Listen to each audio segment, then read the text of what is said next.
Are you happy? Oh, I'm very happy. Dude, Well, first of all, welcome to OurTake. Yeah, welcome to OurTake.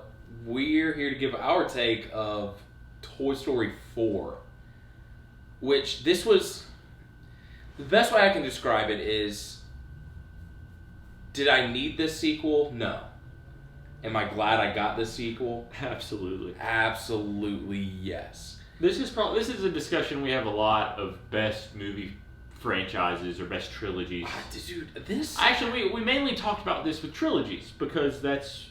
Yeah, because it's like Toy Story only had three. But now it's like, I get you consider it a franchise, I guess, because it's more than 3. And it's not like it's not like it continues to top itself, but they're all just like, that bar is so high and they continue to meet that bar or exceed it. I mean, it's pretty incredible. It really is. I mean, it's because they're not just like good movies. They're great. They're great movies. You know? And for people who don't follow like Rotten Tomato scores or anything like that, the first one's 100%, the second one's 100%. The third and fourth one have kind of dropped the ball, I will admit. At 99. At 99 and 97. I actually personally like the one we just saw more than the third one. Oh, then the third one. Yeah, honestly, I would probably agree. The third one, the thing is, when I walked away from the third one, I loved it so much. It was like the perfect send-off, yes. Yeah. But now, when they announced they were making this one, I was like, why? You ended it perfectly. It's very much in the same breath as like Indiana Jones in terms of the way the third one ended. Where it ends and you're like, what a perfect way. And it's like, why would you bring it back? Yeah. Except unlike the fourth Indiana Jones, the fourth Toy Story actually showed me, they found an even better way to send it off. Now, because of new characters are introduced in this and really, like, scene-stealing characters, Key and Peele are hilarious. Yeah. That whole scene where they're trying to figure out how to get the keys, they're like, we could do the plush rush. And they keep basically having the same plan of just attacking the woman. And then Keanu as Duke Kaboom, as the Canadian He had a bigger role than I thought he was going to have. It was nice to hear him, like, animated. Yeah. And not literally. I mean, like, usually Keanu's very, like... I guess I'm just accustomed to him in John Wick, where it's very, like, measured tones and, like, serious. And in this, he was playing a very serious character, but it was comedic and he was kind of lively. Yeah. Which I was like, it's enjoyable to see, like, Keanu's just able to do that. Like, you know, that he's not just the serious guy that because I'm under the impression Keanu Reeves is just John Wick now. No, but he's really good in this. He's hilarious. Honestly, they could take the way Toy Story, the way it ends, they can almost take it in two. They have two storylines. They've got two new stories they can build off of. I'm not sure they ever will. I don't. But I feel like they opened it up to be like, well, if we want to make some more money real quick. If for some God knows reason Pixar starts to tank it, we'll make another one real quick. Because, I mean, at this point, it's very much how I felt about before I saw this movie was like, do I want another one? No. But I trust them. If they were to make another one, I would trust them to make one just as good. This was a very... Honestly, this one might pull at the strings a little bit more than the... Oh, no, this one, I teared up at the end of this one. I did too. Pretty heavy. This is an emotional... I wasn't like A Wonderful Life crying. This is an emotional movie because of your tie... That was how I felt. With Woody. Like, I grew up watching... I mean, I was born in 93. Toy Story came out in 95. See, I was the age of Andy through all those movies. Yes, that is true. You were... I was like 6, I think, when the first one came out. What are you, like 38 now? I don't know. I'm kidding. No, you were. I was 6. You were 6 when the first one came out, and then it's like as Andy grew up, I grew up with the toys. So but see, that actually surprises me now that you're saying that this one tugged at the heartstrings a little bit more. Well, like I said, the one scene in the third one, yes, when he's giving up his toys and it's like, see that? Oh man, looking back, the third one ended so perfectly. Yeah, when he takes his toys to the little girl and he plays with them one last time. My God, God, that just got me again. Yeah. But to see Woody the way this one ends and what Woody has to go through, not go through, but what realization he has to come to. Mm-hmm. You know what? And I mentioned it to you. It's very similar to like Captain America from Endgame, which is like this whole franchise. He's done nothing but look out after other people and make sure. Well, after the first half of the first one, where he might be the most selfish person on the face. After he realizes like, oh, like I do need to look out for other people. Yeah. But after that, he's constantly like the nicest toy. He's constantly looking out for other toys to make sure they're okay. And in this one in particular, and that's a heavy theme too, where it's revealed, like not revealed, but he's admitting why he's having to look after Forky so much. Yeah. And that's essentially what this movie is she has the main girl's gone off to kindergarten and she doesn't have any friends. It's the orientation. It's the first day. It's orientation. She doesn't know anybody. She's lonely and scared, and her parents won't let her bring a toy. And Woody sneaks into her bag and she makes her own toy to help her get through the day, essentially. Yeah. To cope with what's going on. And Woody realizes she needs that toy. Mm-hmm. And he spends the rest of the movie trying to look after that toy. The toy is essentially like a 1-year-old, 2-year-old toddler. No, he's Buster. Yeah. Forky is voiced by Tony Hale, who he's in Veep, but I know him most from playing Buster from Arrested Development. He's actually a very similar character. Like, I expected Forky at one point going, we're just breezing through nap time, aren't we? He's acts like a toddler. And that scene where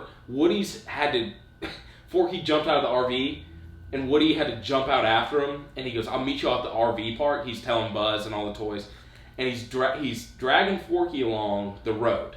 He's dragging him, and will you carry me? He keeps going, carry me? And I'm like, that's Buster. Yeah. But that I felt, it's not really a complaint, but I thought it was interesting. It was an interesting concept that they brought up, which is like, what constitutes as a toy? Mm-hmm.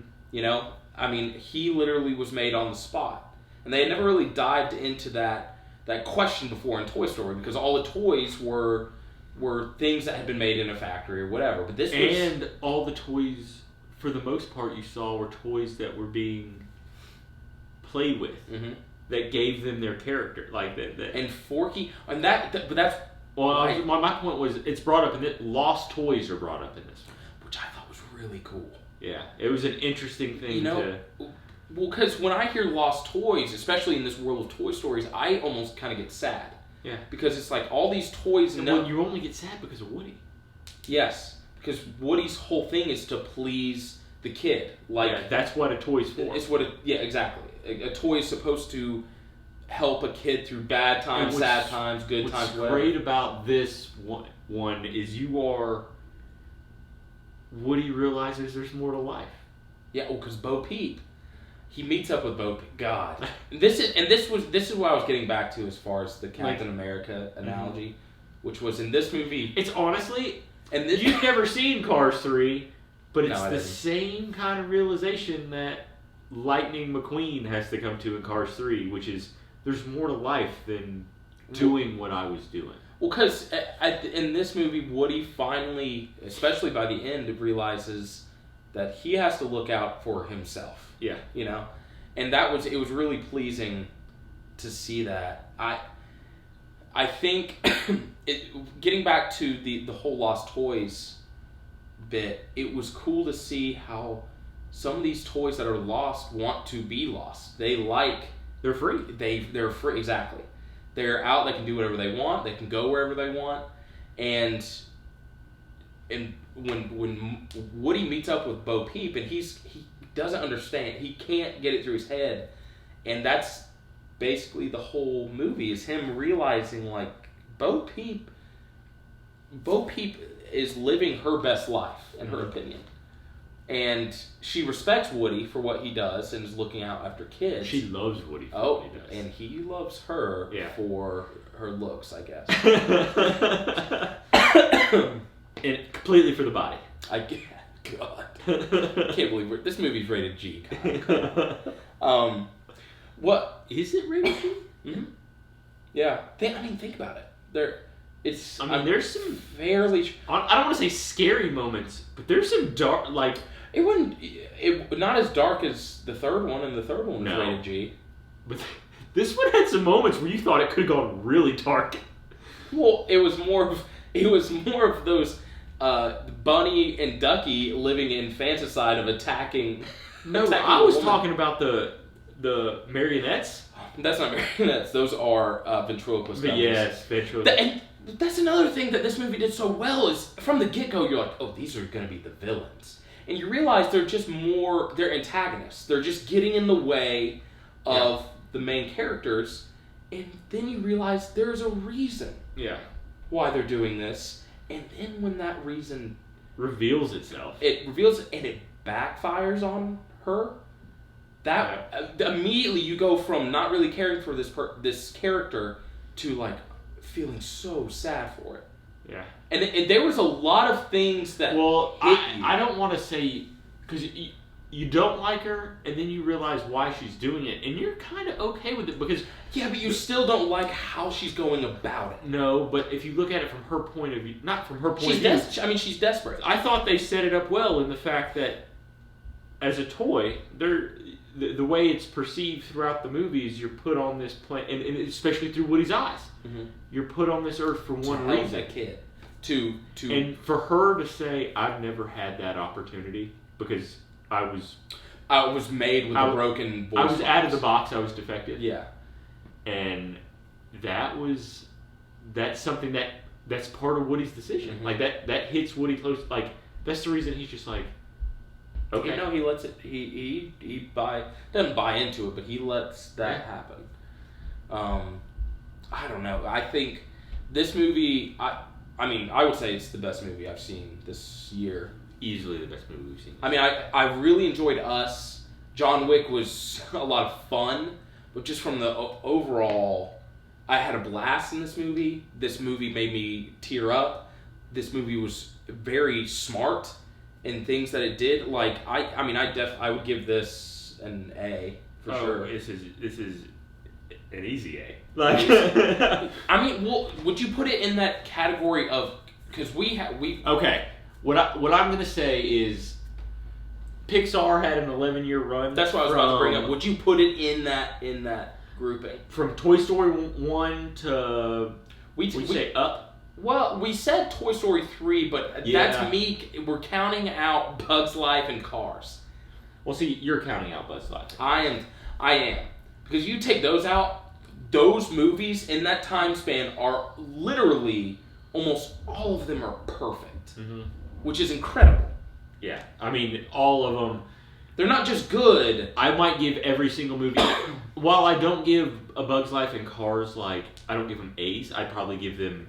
They're solid. solid. I actually might give both of them movies. B pluses. Like, but in terms of those other ones, they might all get an A plus. No, that's my point. Is they that they are all perfect.